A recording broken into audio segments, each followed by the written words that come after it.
Good afternoon, everyone. My name is Benjamin, and welcome back to the weekly updates of the Senate election videos, or the Senate election model.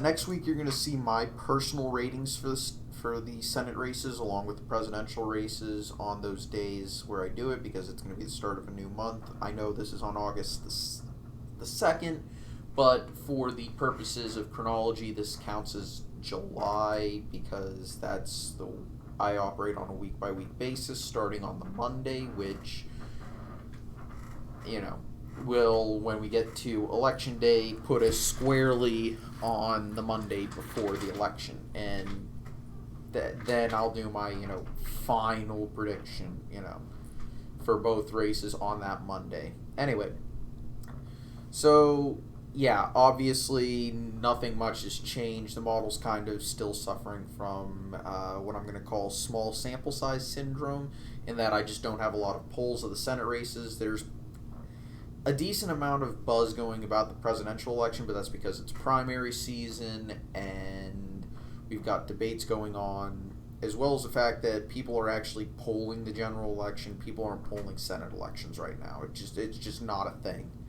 So what we've got to work off of is presidential approval, and every quarter Morning Consult does Senate approval. And yeah, that's, well, at least yeah, so we really just don't have any real polling information just yet.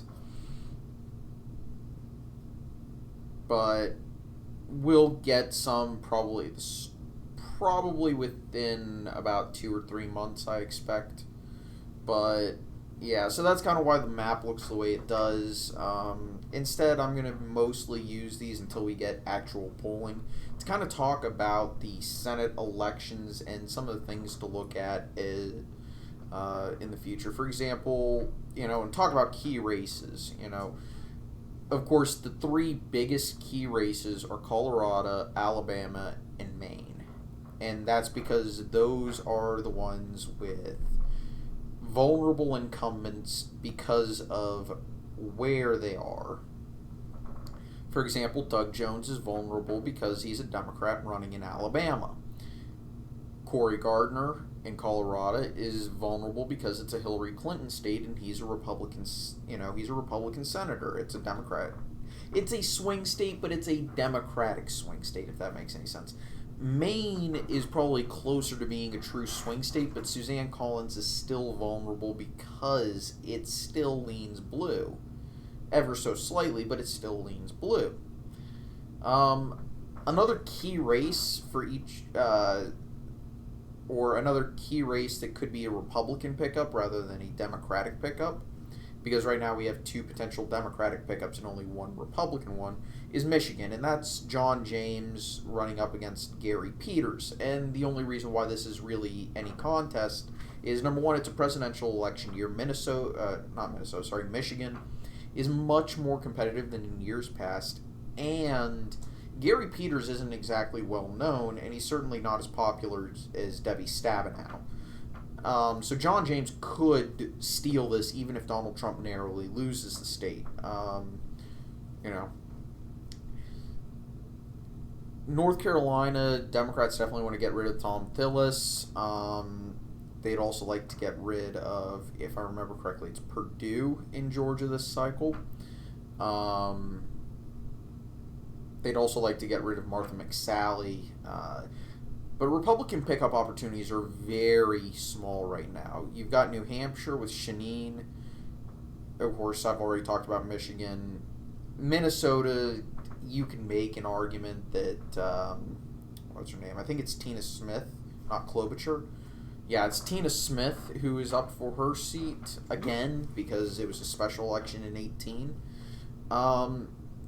You can make the argument that it's up for grabs, but not really.